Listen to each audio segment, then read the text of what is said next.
Hello, team. Welcome to week 8, where we will begin to bring everything we've talked about so far together. During the month of July, we will cover how all of our management practices come together and produce a playing surface.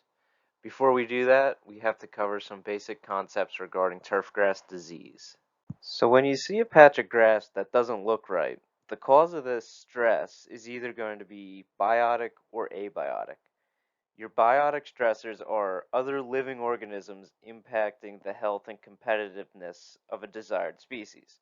So the turf is essentially sick. Examples of biotic stressors in turf are fungi, insects, algae, and weed species. And remember that weed is a term to describe any plant that is out of place. So quick example, Poa annua in a putting green can be managed for playability. However, Poa annua in a fairway you're trying to eradicate. So a weed in the fairway, not so much on the green.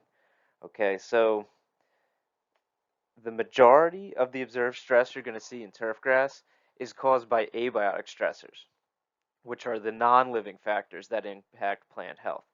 Some examples of abiotic stressors are mechanical damage, intense management, drought, stressed soils or saturated soils, so both ends of the moisture spectrum there, both ends of the temperature spectrum as well, too hot or too cold, and nutrient imbalances are all abiotic stressors. So when you observe something that doesn't look right, diagnosing the problem includes analyzing your management practices, your inputs, plus weather data that may help you pinpoint the cause of this particular stress.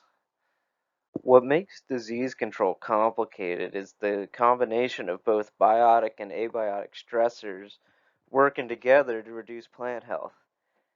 This situation is best illustrated using the disease triangle. So the three components work together to cause disease, which is the result of a susceptible host exposed to a virulent pathogen in an environment that increases the susceptibility of the host to the pathogen. So turf managers are essentially managing the susceptibility of their host turf to various biotic stressors.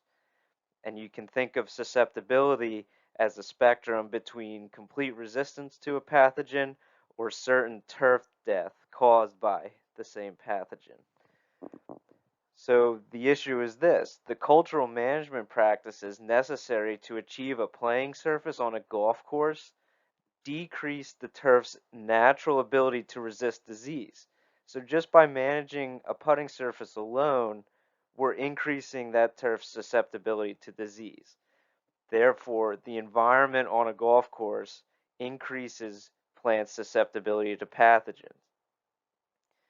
Let's now look at some of those predisposing environmental factors. If you were to parse out the most common predisposing factors from a textbook on turfgrass disease, you'd get a list that looks something like this. Some of the most common predisposing factors you'll find are thatch accumulation, low height of cut, aggressive mower setup, other intense management practices, compacted soil, turfs exposed to high traffic, drought stress, heat stress, poor fertility management, either too much or too little of a necessary nutrient, and then extended periods of leaf wetness. And this is a big one for fungal pathogens. And this can be caused by poor drainage, so water's sitting on the surface, not draining, wet weather across several days, so overcast, rain, high humidity, low wind speed, golf course isn't drying out, or excessive irrigation where a pop-up thunderstorm dropped another half-inch of rain when you had already irrigated your course. So things like this can predispose your turf to pathogens. Staying with these predisposing factors, the most critical part of a disease control program is finding a remedy for the underlying condition that has increased the host's susceptibility to disease. Chemical solutions are not a cure-all, and this is true for all disease. Take, for example, an individual can develop heart disease from a lifetime of inactivity and poor diet, and medication can be prescribed, but without an amended diet and exercise program, this individual will continue to be susceptible to more disease. Same is true on a golf course. If you have a putting green that constantly gets flooded during every rain and the turf is always wet, you can spray it every week, but that turf will continue to be stressed by pathogens. So here I've listed some cultural controls to the common predisposing factors. So core aerification is a solution for thatch accumulation and compaction of high traffic areas. Low height of cut, aggressive mower setup, intense management. You can amend your mower setup. You can increase the height of cut. We'll get to why that's not always an option for some facilities. Poor fertility management can be remedied using soil testing and making more informed applications. Poor drainage, you can install drainage or aerify. Drought and heat stress, you can apply irrigation, syringe, but again, irrigating stressed turf, making it too wet can also make the area susceptible to disease. So there's a trade-off there in some respects. Excessive irrigation, having a weather station on site and a rain gauge, kind of plan your irrigation out.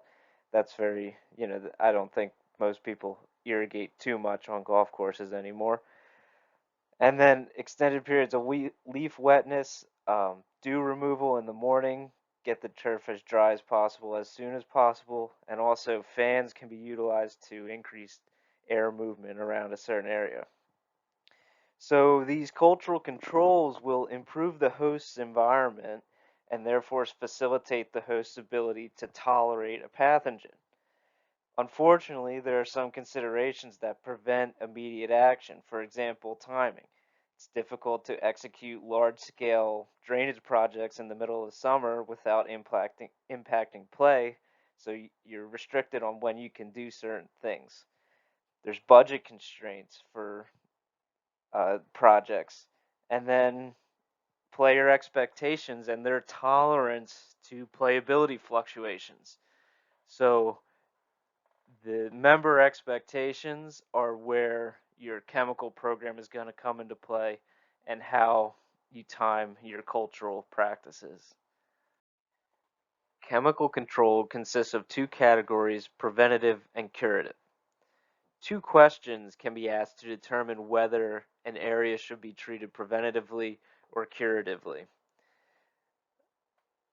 That first question is, where on the golf course is there zero tolerance for disease? Essentially, any disease that can cause a disruption to the surface, which would impact playability, is going to have to be considered. So, for example, an area where you definitely would have a zero tolerance for disease is probably a putting green, where even slight disruptions are going to impact ball roll. So you want to make sure nothing ever develops on your putting greens. On the other side, for curative, you need to ask, what is it? How much damage is tolerable? And what will control it? So this is where identification comes into play. If you see a little spot somewhere and you think it's something serious, then you need to treat almost immediately to prevent it from spreading and killing a large area of turf. However, if it's something that's relatively benign, you could kind of let it go until maybe your next scheduled application. So curative, there's a couple more nuances, but ultimately your chemical control comes down to what are we going to prevent and what are we going to just treat curatively. So over the next couple of weeks, we will be answering these questions for each area of the golf course. To preview what is coming up, each week we'll describe how the chemical programs and cultural practices work together to create healthy and playable surfaces. And we'll start next week with tees, fairways, and primary rough. Then we'll proceed to a couple weeks on greens, and we'll wrap up with fescue management. I just wanted to mention a document attached to this week's email, and that's a document on integrated pest management, or IPM.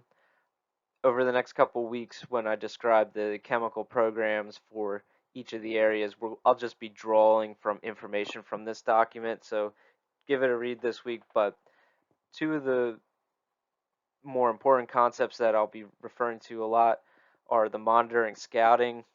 Uh, those are tools that you can use to anticipate disease and also diagnose disease. And then your record keeping, which is basically a catalog of every chemical applied to the golf course over the course of a year and over the course of several years.